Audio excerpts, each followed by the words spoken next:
Ladies and gentlemen, good day and welcome to Jubilant Pharmova Limited earnings conference call for the quarter and full year ended 31st March 2021. As a reminder, all participant lines will be in the listen-only mode, and there will be an opportunity for you to ask questions after the presentation concludes. Should you need assistance during the conference call, please signal an operator by pressing star then 0 on your touchtone phone. Please note that this conference is being recorded. I now hand the conference over to Mr. Hemant Bakhru, Head Investor Relations. Thank you, and over to you, sir. Thank you. Good evening, everyone. Thank you for being with us on our Q4 FY21 earnings conference call. Please note, effective 1st February 2021, the Life Science Ingredients business stands demerged into Jubilant Ingrevia Limited and has been classified as discontinued operations in the results. I would like to remind you that some of the statements made on the call today could be forward-looking in nature, and a detailed disclaimer in this regard has been included in the press release that has been shared on our website. On the call today, we have Mr. Shyam Bhartia, Chairman, Mr. Hari Bhartia, Co-Chairman and Managing Director, Mr. Arvind Chokhani, Group CFO, Mr. Pramod Yadav, CEO Jubilant Pharma, Mr. Marcel Vetro, CEO Jubilant Biosys, Mr. Syed Kazmi, CEO Jubilant Therapeutics, and Mr. Arun Sharma, CFO Jubilant Pharmova. I now invite Mr. Shyam Bhartia to share his comments. Over to you, sir. Thank you, Hemant. Good evening to everyone. I hope you all are in good health and keeping safe. With the demerger of LSI into Jubilant Ingrevia, effective February 1, 2021, the company's consolidated results for Q4 FY21 include only 1 month of LSI business, and consolidated results for FY21 include only 10 months of LSI business. For FY21, our continuing operations, despite COVID-19 challenges, revenues were stable due to diverse range of businesses. CDMO and generics grew. We saw impact on Radiopharma and had production impact at the Nanjangud API plant. Specialty Pharma segment, especially Radiopharma, was impacted due to COVID-19 and competition in Radiopharma. We continue to maintain majority market share in our products and have long-term contracts in place. In Radiopharmaceuticals, we are expanding our product pipeline with strategic partnership and have begun to execute a detailed turnaround plan of Radiopharmacy business. CMO and generic delivered strong growth, and we plan to expand in CMO and enhance number and complexity of products under development in generics. Contract research and development service business witnessed strong year-on-year growth in revenues led by healthy demand from customers. We are doubling our chemistry research capacity that should commission by Q2 FY22. Despite COVID-related lockdowns, we have been able to ensure continuity in most of our manufacturing operations across all business segments, while at the same time ensuring safety of our employees. I take this opportunity to thank all our employees who have worked tirelessly across all our plants and offices to ensure continuity in company's operation, while continue to serve our global customers. With this, I hand over to Pramod to discuss the pharma business. Thank you, Mr. Bhartia. A very good evening to all of you. Pharmaceutical revenue was at rupees 1,486 crore versus rupees 1,483 crore in Q4 FY20. The Radiopharma was impacted due to lower procedures, especially related to lung scans due to COVID-19 and competition. and despite the competition, we continue to maintain majority market share and have long-term contracts in place. The decline in procedures and increase in competition has impacted growth and EBITDA margin in both radiopharmaceuticals as well as radiopharmacy business. The majority of impact is due to reduction in procedure related to COVID-19, where we expect a gradual recovery. And regarding RUBY-FILL litigation, the company received a favorable and unanimous judgment from the United States Court of Appeals, summarily affirming Jubilant's earlier favorable ruling from the U.S. Patent Office and U.S. International Trade Commission. These two rulings by the appellate court have denied the appeals filed by Bracco Diagnostics. We are further enhancing marketing and business development efforts for RUBY-FILL in the U.S. and expect ramp-up of installs starting Q2 FY22 if the COVID-19 situation continues to improve. The RUBY-FILL was commercially launched in Europe in Q3 FY21. We are expanding the distribution network for RUBY-FILL in Europe. We continue to build a long-term pipeline of radiopharmaceuticals, including generics, as well as proprietary products being used as diagnostic, therapeutic, theranostic, and the devices via in-house R&D, as well as strategic partnerships with key nuclear medicine companies. We expect one product launch in radiopharma in FY22. We are executing a detailed turnaround plan for the radiopharmacies to grow top line strongly with new customer wins, expand network to serve newer geographies, and enhance cost and procurement efficiencies. The allergy business volume had normalized to 100% pre-COVID level during Q2 FY21, though came down again in Q3 FY21 and remained at 90 to 95% of pre-COVID level during the rest of the year due to enhanced restrictions. This running quarter, we are seeing them back to pre-COVID levels. CMO business revenue grew based on strong demand from customers as well as COVID-related deals. And against rupees 500 crore in the revenue indicated earlier from 5 CMO deals signed in FY21, we realized around rupees 535 crores. In FY22, we expect these deals to contribute to further revenue of approximately rupees 200 crore. We have announced expansion of Spokane site via addition of high-speed injectable fill and finish line with isolator technology, which will enhance its capacity by 50%. We expect to bring it under commercial operations by end of calendar year 2024. We successfully completed safety and pharmacokinetic absorption studies in animal and healthy human volunteers for novel oral sublingual formulation of remdesivir. The EBITDA for the quarter was at rupees 366 crore as compared to rupees 429 crore of Q4 FY20. In March 2021, our Spokane facility was inspected by US FDA with 0 observation. US FDA also inspected Roorkee site in March 21 and made observation related to manufacturing controls and systems. The company is closely engaged with US FDA to ensure resolution. And the Nanjangud API manufacturing facility has already completed remediation measures with respect to official action indicated issued by the US FDA. We are awaiting US FDA inspection. We are confident that our remediation efforts and engagement with the US FDA will soon resolve the OAI and the warning letter status for our 2 manufacturing sites. With this, I hand over to Marcel to provide insight into contract research and development services businesses. Good evening to everyone. Our contract research and development services business under the Jubilant Biosys brand continued to deliver a very healthy performance during quarter 4.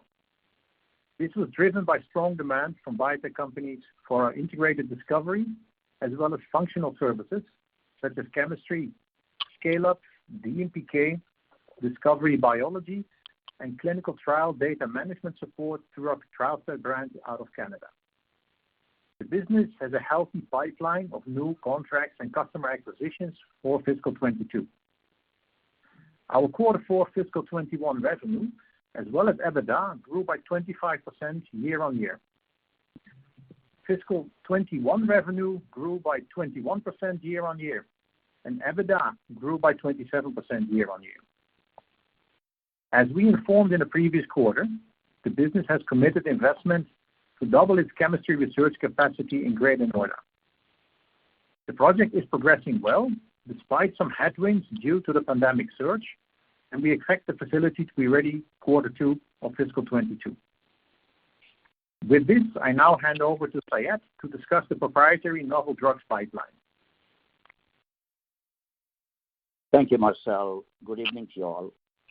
In our proprietary novel drug business, we are developing a pipeline of first-in-class and best-in-class agents to deliver precision medicines focused on addressing unmet medical needs in the area of oncology and autoimmune disorders. We are also leveraging our industry-validated drug discovery platform to identify novel promising assets and move them from discovery to development on an accelerated timeline. Our first-in-class LSD1 and HDAC6 dual inhibitor addresses multi-billion-dollar market segments in hematological malignancies and solid tumors, and is undergoing investigational new drug IND studies with a goal to file IND and initiate first-in-human clinical studies in the second half of FY22. Two more programs are following this lead. A first-in-class PAD4 inhibitor targeting autoimmune disorders such as rheumatoid arthritis, and a best-in-class PRMT5 inhibitor, which uniquely shows both blood and brain exposure and therefore can address blood-based tumors like leukemia and lymphoma, and brain tumors like glioblastoma and brain metastasis. IND filings for these two programs are planned over the next 12 to 15 months.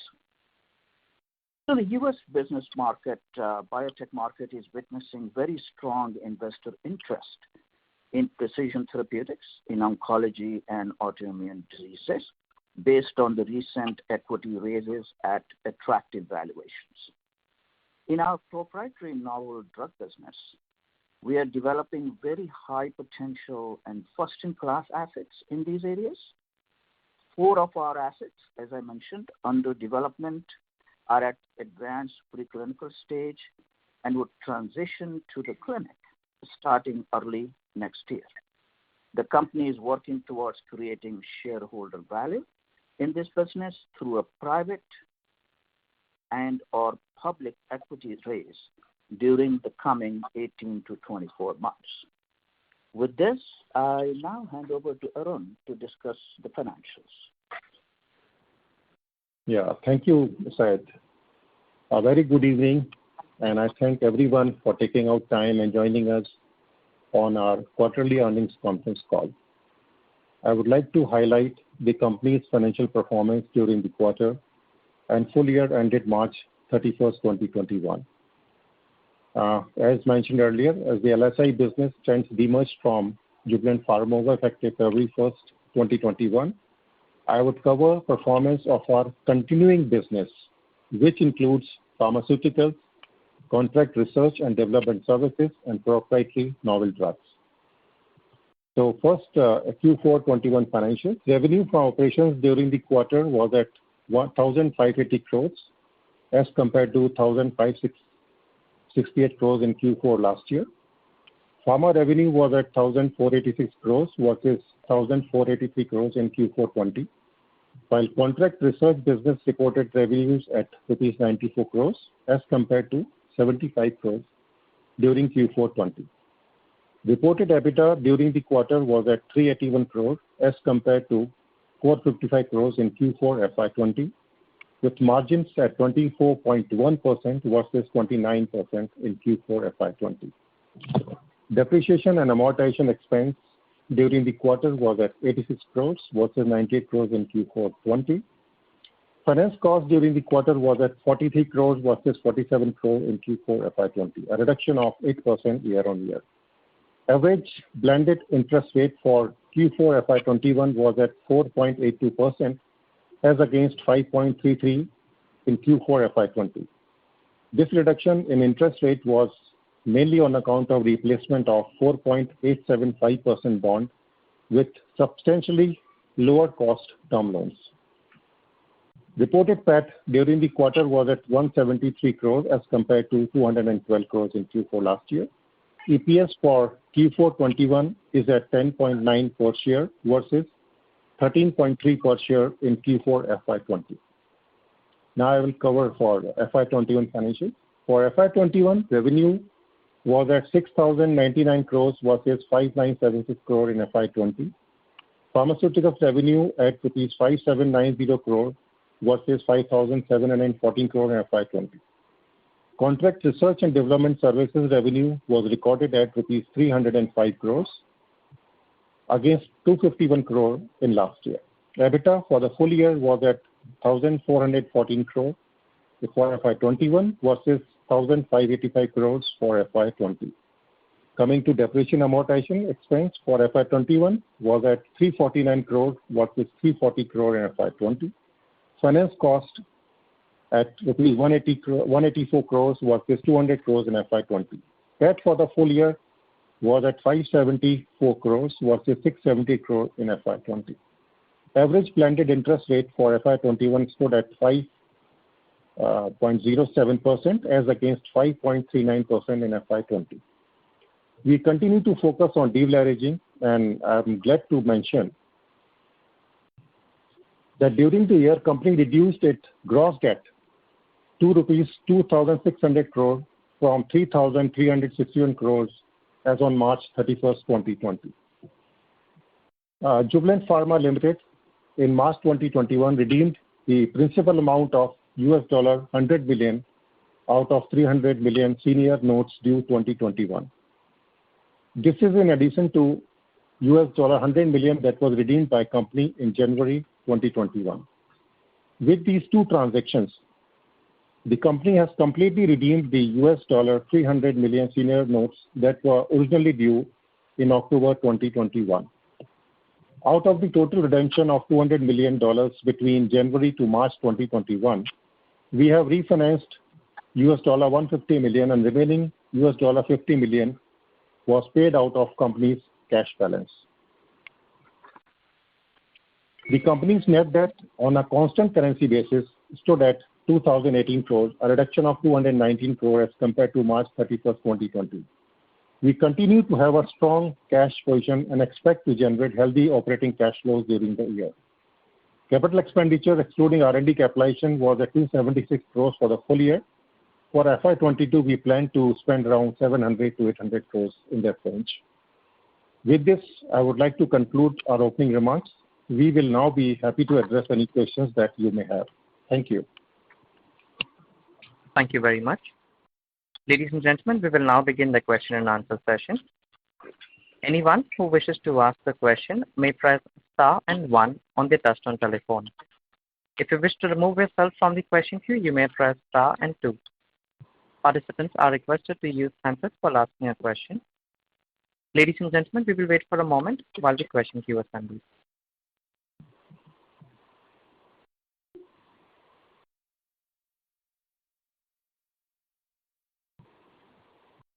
The first question is from the line of Saion Mukherjee from Nomura. Please go ahead.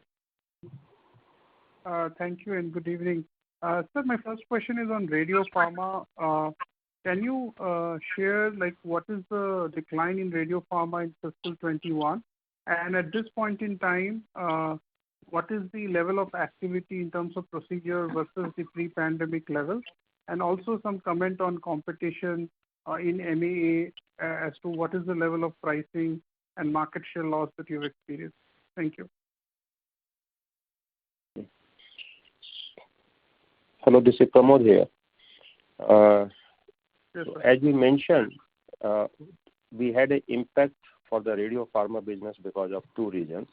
One is the competition, as you rightly mentioned, MA, and the other one is due to COVID. In overall impact, the contribution of the competition is much lower than the impact because of COVID, and that is because the entire diagnostic procedures had come down quite a lot, and especially our two products got more impacted, which are MA and the DTPA, because they are used for the lung ventilation and the perfusion, where the patient has to breathe in and breathe out many times, and that during the COVID-19 pandemic situation was not considered very safe. Now, as the COVID-19 in US situation is improving, we are seeing that the overall number of prescriptions what we dispense from our radio pharmacy business, especially in the recent past, the last about a month or so, has come back to the pre-COVID levels. But however, for the lung procedures where the most of the patients and the physicians have shifted to the alternate routes, there we are seeing that the recovery could be little slow. We are also watching the situation, and we expect that the recovery should pick up, but that's where we are currently. Any percentage, any level you would like to share? Like, is it 50% lower, 60% lower, or higher compared to the pre-COVID level? At what level approximately, as far as lung procedures are concerned? I'll say out of MA and the DTPA was impacted much more.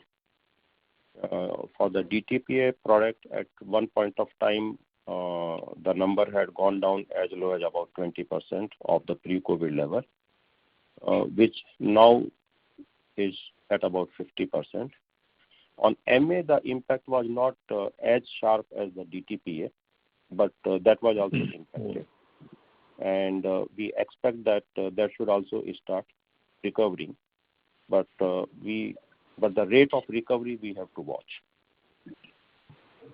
Okay, sir. And so you mentioned, is there a possibility of a permanent damage in this market because of the pandemic? Because you mentioned about some alternate procedures. Is that a risk that you see?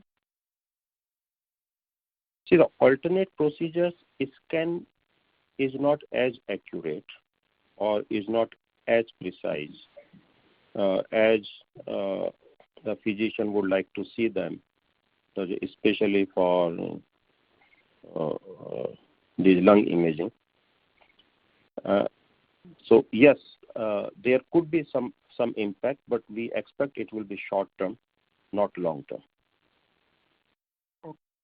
Okay, thank you, sir. And my second question would be around the CMO business.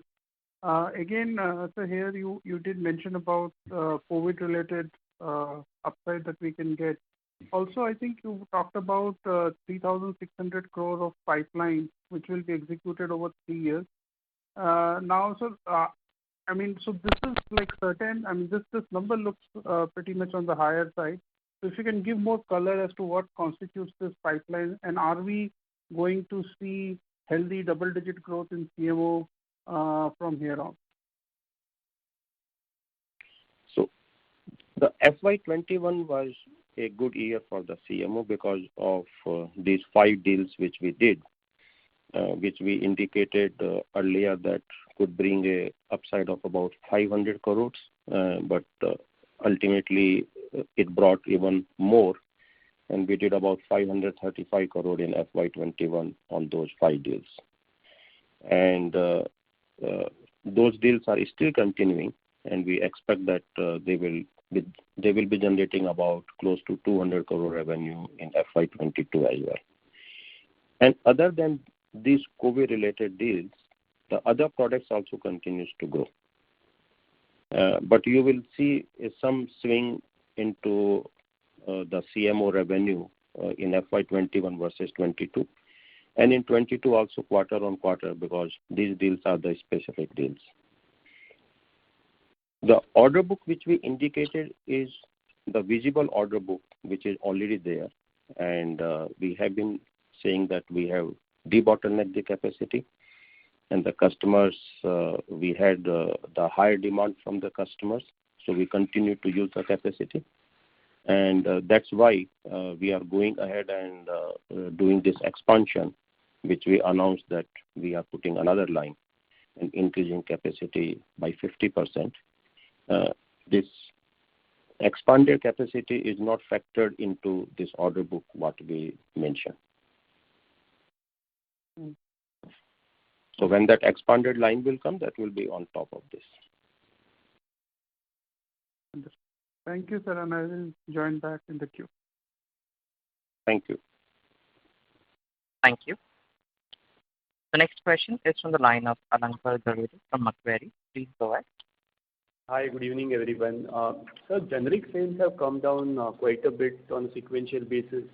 Lower remdesivir sales could have been one reason, and you also mentioned about higher price erosion in the US. So can you elaborate on that? So one reason you have already identified correctly, that in Q4 there were the lower sales for the remdesivir because the number of cases in India has gone down quite a lot, and also into the other countries for which we have the licenses. So that had an impact. And in the US for some other products where we had the positions, we have seen some competition coming up. And then to retain the volumes, we had to take some adjustments in the pricing. Sir, now you also talked about new launches through in-licensing and contract manufacturing. So what are the number of new launches which you are planning in US in FY22? And broadly, this business has grown pretty strongly if I look at, say, the 9 months FY21 and then this quarter was steady. So how should we look at growth in this business in FY22?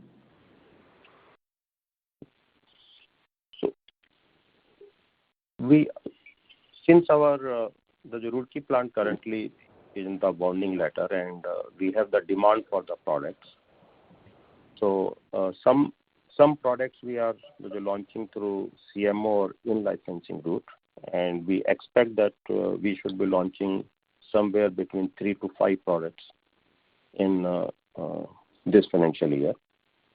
And as soon as the warning letter is lifted for the Roorkee site, we have many ANDAs in the pipeline. And those ANDAs we expect to get the approvals, and then we'll immediately start launching the products. So overall, I see for the generic business from FY23 onwards, there will be quite a good uptick again. For FY22, probably we will be more or less at par with FY21. Understood, sir. And sorry, just one follow-up on this. Salisbury, the capex has been completed? Yes. So that capex is getting completed in this quarter. Some of the capacity has come up, and we have started utilizing that. Understood, sir. Sir, my second question is, if you look at the capex guidance, that seems quite steep. I understand that FY21 was abnormally low because we did some reprioritization during COVID times. So is it possible to break this capex across the key areas? And is the $92 million capex which you outlined in Spokane, is a large part of that going to happen in FY22? The large part of that 92 million capex will happen over next 2.5 years. Not in FY22 alone. But we are also doing expansions. I mentioned about radio pharmacies, where we are going ahead aggressively to grow our top line and also expanding. Plus, we are also remodeling our existing pharmacies, which will lead to the higher operational efficiencies there, and also will lead to some of the network optimization where some of the pharmacies will start operating with hub and spoke models. So some capex is going towards that, and rest of the capex is for all the businesses. We are also expanding the capacity for API through the debottlenecking. So some of the investment is going there also. So would it be fair to say, sir, that a large part of this 700-800 crores is going towards the Radiopharma business? Sorry? Would it be fair to say that a large part of this capex is going towards Radiopharma? I'll not say large part. I'll say Radiopharma is also contributing to that capex. Okay. And so in this context, do we expect to generate free cash flow in FY22?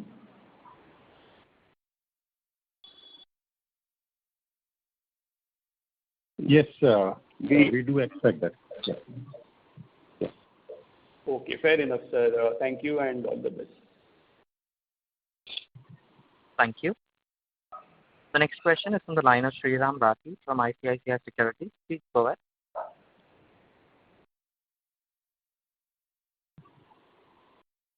Sriram, your line is unmuted. You may please go ahead with the question.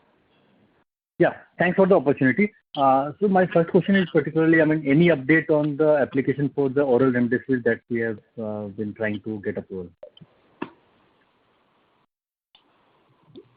We are continuing the human studies as of now, and we are also engaged with the regulatory authorities for the approval. And beyond that, as of now, we will not be able to comment much. But our the human studies are continuing.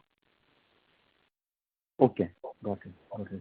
And on the COVID-related CMO deals, we got around 535 crores last year and 200 crores this year. So, that is like one-time kind of contract, right? Or can there be additional revenue which may come later in FY22 or FY23? See, that all will depend upon how the COVID-19 situation evolves.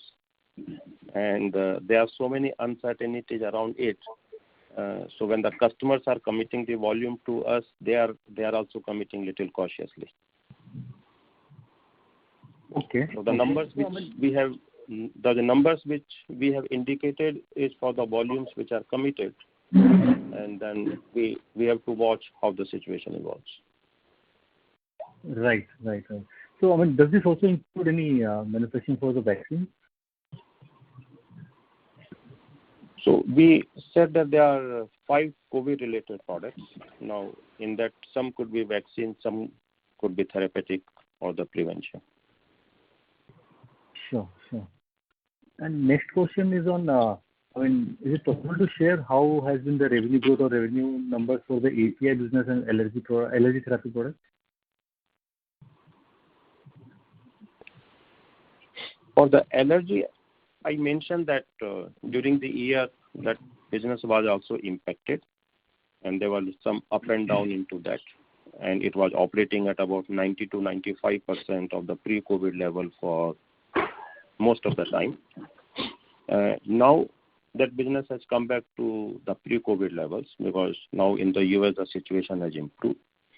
And other than that, in that business, we are doing 2 things. One is that for the venom, as such, we have seen within the US the penetration level is low.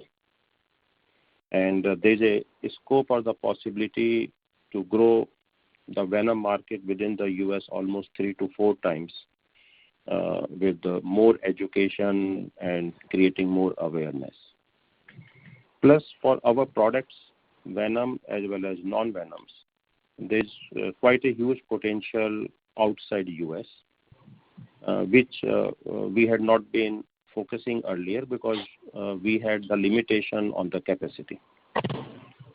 Now that limitation has been taken care of. So we are aggressively targeting to grow those volumes outside the US as well. So the allergy business will continue to do well. With regard to API, you are aware that in FY21 for initially 2.5 months our plant was down. And in spite of that, we have done quite well in that business. If the plant was not down, we would have grown much more into the API. We still see the traction. We have a good order book in the API as well. That's why we are debottlenecking the capacity. Hopefully in India, the COVID situation should continue to improve and it should not impact the operation. Okay.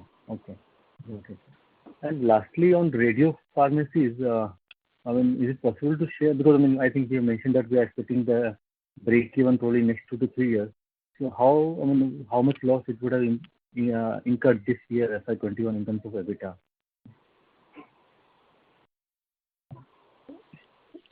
See, we mentioned earlier that we are not treating this business as a separate standalone business because it's merged with the radio pharmaceuticals under one brand of the Radio Pharma. But however, we are seeing there is a scope, quite a lot of scope to grow our top line there and to also have the operational efficiencies, which I talked about. We are doing the remodeling of the pharmacies and that will help us to bring down the cost. We are also looking at procurement efficiencies. So even if we treat that as a standalone business, we don't think that this business will continue to bleed more than 2 years. Okay, sure. Thank you. Yeah. Thank you. The next question is from the line of Rahul Veera from Abacus. Please go ahead. So just a quick question. In terms of remdesivir and the pricing erosion on the valsartan part, what would you attribute the lower EBITDA margins this time?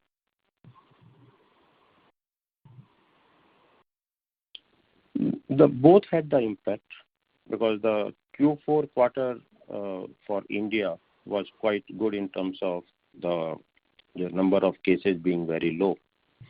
So there was hardly any demand for the remdesivir. So that had an impact. And plus, we had mentioned that there was also pressure on the sartans pricing. Okay. So, sir, in the medium to long term, assuming Radio Pharma, the business comes back in terms of footfalls in the hospitals. So will we come back to 20 to 30% margins broadly in the pharma segment? I will say that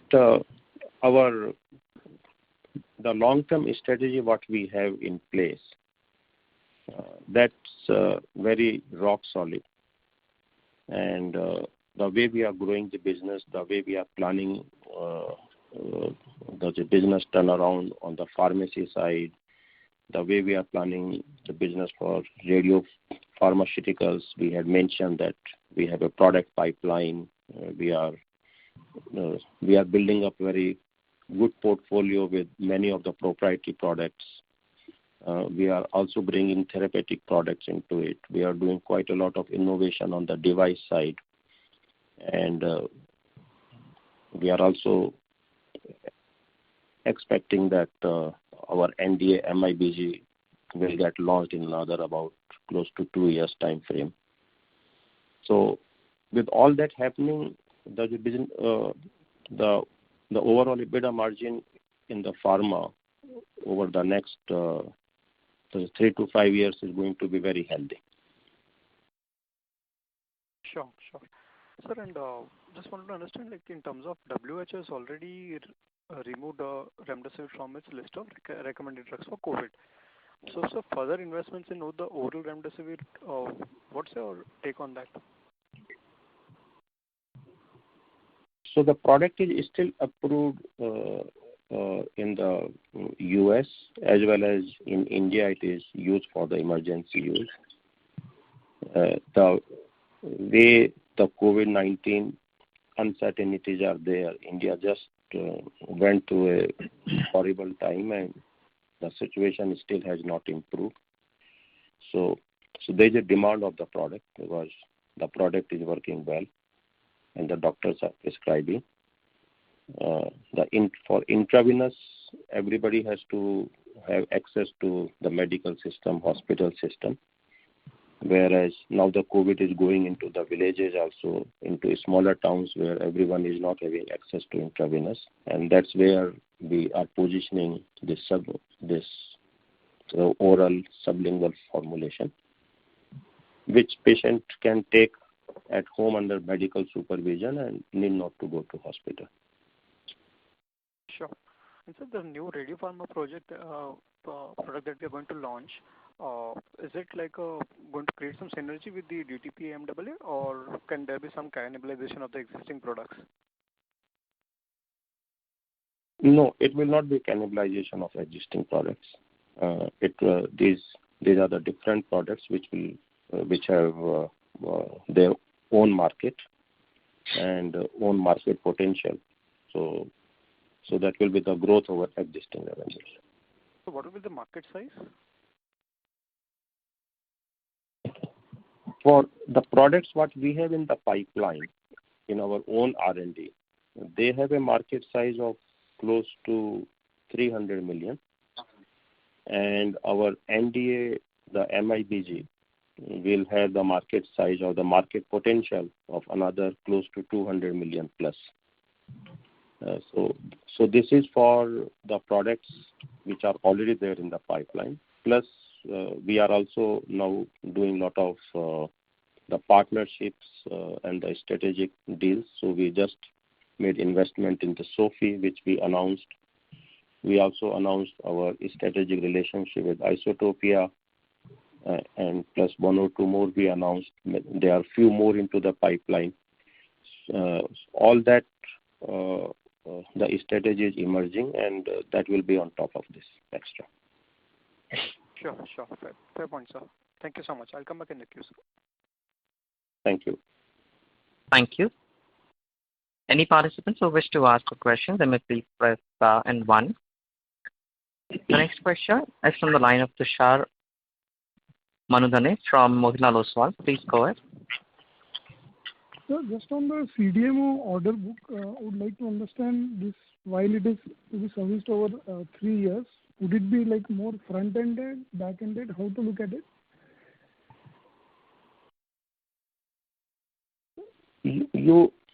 You can safely assume it will be more or less uniformly spread over 3 years because the plant is running close to capacity.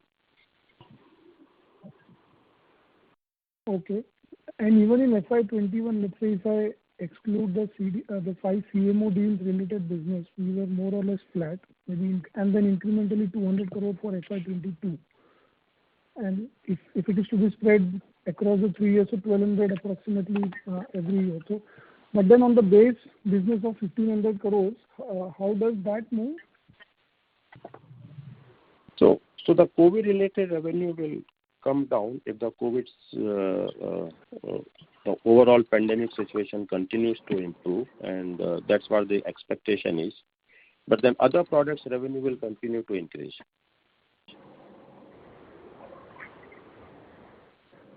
Okay, sir. All right. Thank you. That's it from me. Thank you. Thank you. The next question is from the line of Pratik Kothari from Unique PMS. Please go ahead. Good evening, sir, and thank you for the opportunity. So my question is on our R&D pipeline. I mean, if we look at this year, we have spent about 200 crores, but we have not made any filing, neither have we got any approval. So just your thoughts on which area are we focusing on, what does our pipeline look like, and what would be our filing be going forward? One is that there is quite a lot of the R&D expenditure has shifted from the generics to the specialties for the radiopharmaceutical business, where we mentioned that there are the products in the pipeline, and we are expecting at least one launch in this year. There will be about at least 2+ launches probably next year. So they all are coming. Plus, on the generic side, we have also moved up into the value chain, and instead of focusing on the vanilla generic product, we are working on the complex generics or even the innovative generics within that the business. So that the development also takes a little time, and that's where the investment is happening. But those pipelines are there in the R&D. So, sir, is it fair to assume that in the near future, at least, our growth, maybe for the next 1 to 3 years, will come in from the products that we have already filed and gotten an approval from, like we've launched RUBY-FILL in Europe and planning to expand there. Plus, you mentioned next year, or rather this year, we're launching one more product in the US. This, I believe, will be from a product we have already filed and approved. So near term will be from the products that we have to optimize it, to grow it, to scale it, and maybe 2-3 years down the line, we'll see some new contribution from new products? If you are talking about the generics, then I will say that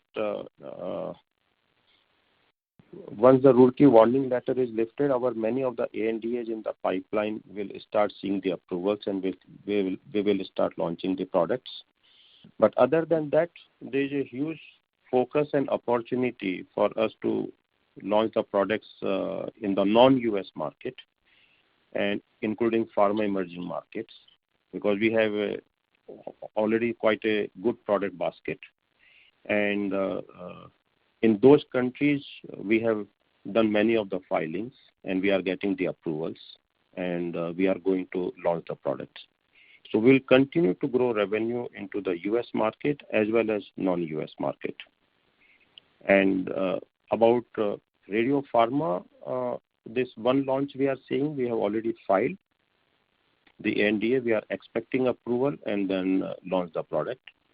And the other products which we'll be launching next year, for them the ANDAs are very close to filing stage.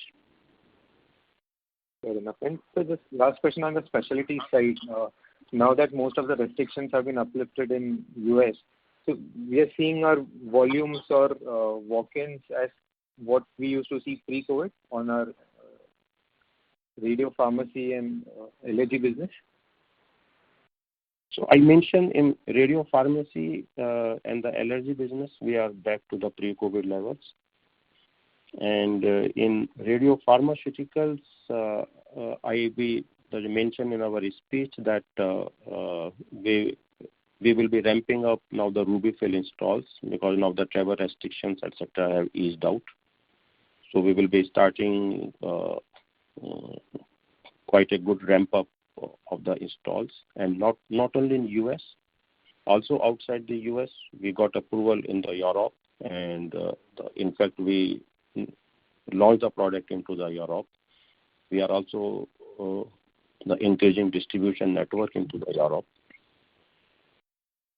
and plus other products which had gone down as the number of prescriptions which are getting dispensed are coming back to normal. So we will also see the uplift over there for the radio pharmaceutical products. Mm-hmm. And sir, if you can quantify how severe or light has been the increase in competition on our radio pharmaceutical business. We had highlighted this a couple of quarters back, that a new player has come in and that might affect something, and we are seeing a bit of effect, at least in this quarter, in terms of margin. So how severe or light is that? So we mentioned earlier that whenever in this business a generic player comes, you have to give up close to 20-30% market share.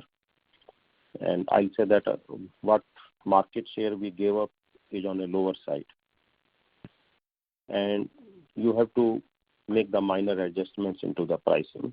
So the price adjustment also had not been very substantial.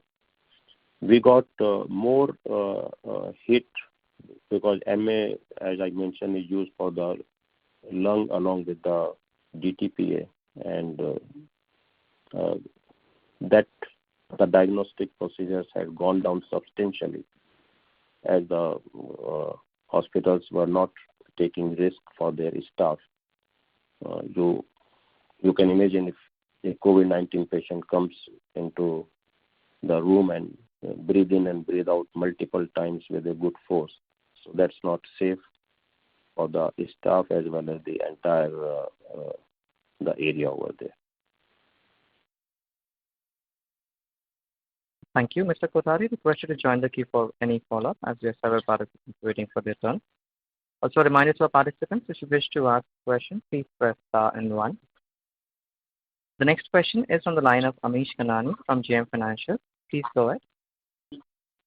Yeah, hi, sir. Sir, if you can just give us a perspective on, the cash and the net debt on the book. I see quite a bit of debt repayment also happening, and cash and cash equivalent, I think, is about 500 crore plus, I'm also correct. So in that context, sir, also the question is, given that we are also, a free cash operating generation company net of capex, how would you, give us some idea about the dividend distribution payout that, we can expect over a medium term? Thanks. So your first question was on the debt repayment. So we had quite a healthy cash at beginning of the year, and we generated good amount of cash for this year also. So we used almost $95 million to reduce our gross debt. So that's our gross debt has gone down by $95 million. And now as of this year and March 31st, 2021, we are keeping a cash of around $70 million. That will be used for our expansion and our related activities. And we have a very, second question on dividend policy, we have very well laid out dividend policy, and we follow that policy very religiously.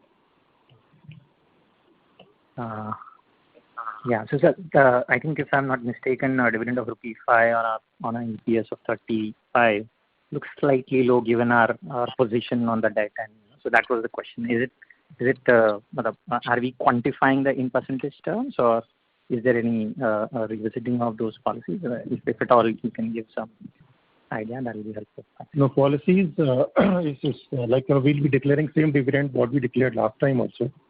So it is a same dividend we are continuing for this financial year also. Thanks. All the best. Thank you. The next question is from the line of Sayan Mukherjee from Nomura. Please go ahead. Yeah, thanks for the follow-up, sir. Sir, can you, give some more color on the radio pharmacy? FY20, the business was loss-making. I would assume it has increased this year. When you say aggressively growing, Jubilant was already one of our large players, I think the second largest player in the US. So what exactly you mean to grow aggressively, given that you are already a very dominant player? If you can give some color on both top line and also on the cost side, which will help improve the profitability of this business.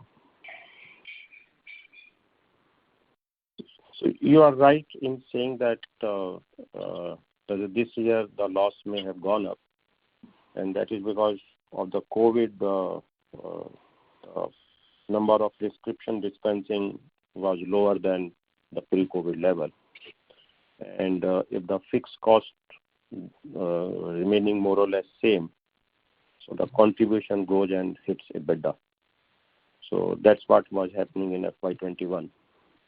Now we are seeing that market has recovered. The number of prescription or the dosage which we are dispensing is back to the pre-COVID level. So we were the second largest, but there was a gap between number 1 and number 2. And we still do not have the presence in all the major cities where you have a large population.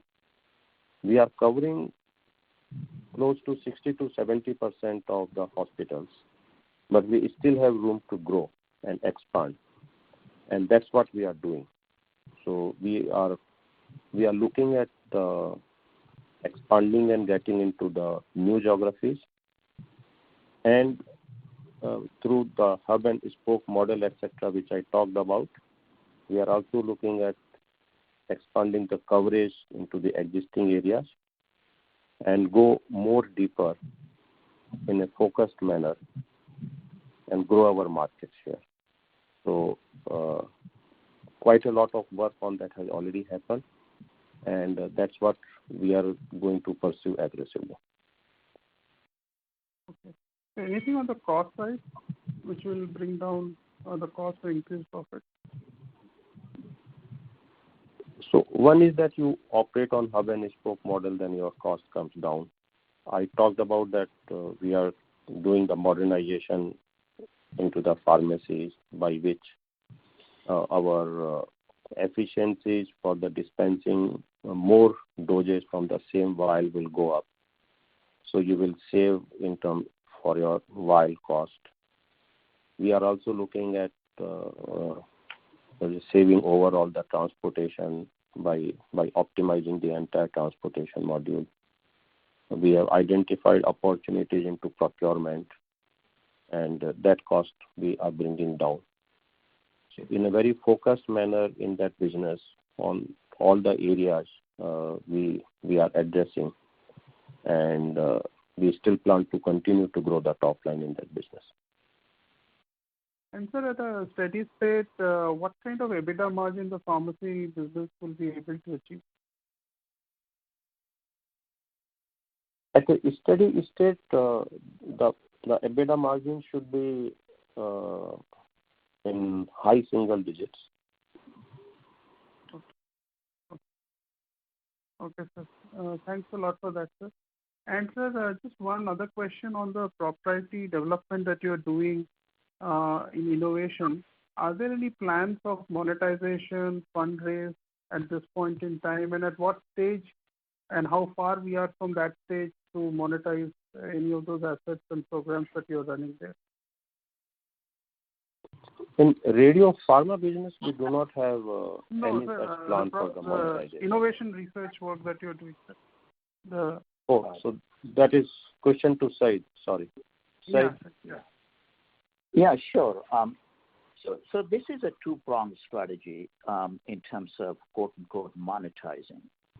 So the first one that we have picked off is to really, pursue private equity raise with a goal to get the proceeds that will fund clinical trials, additional IND filings, and lead optimization of next generation oncology targets that we are developing.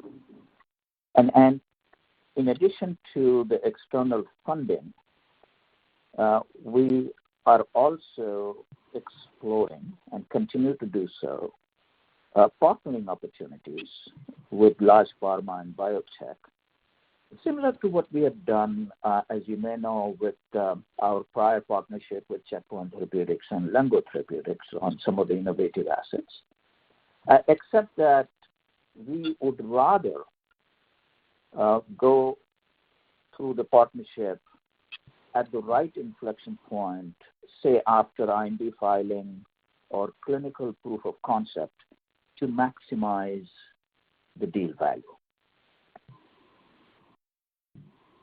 Okay. And so this private equity fundraising, when do you expect that? Right now, we're looking, our target is by third quarter FY22. Okay. Okay. Thank you, sir. You're welcome. Thank you. Ladies and gentlemen, that was the last question for today. I now hand the conference over to the management for the closing remarks. Thank you, and over to you. Thank you everybody for joining the call. If you have any further questions, Pramod and Arun will be happy to answer. Thank you so much. Thank you very much. Ladies and gentlemen, on behalf of Jubilant Pharmova Limited, that concludes this conference. Thank you all for joining us, and you may now disconnect your lines.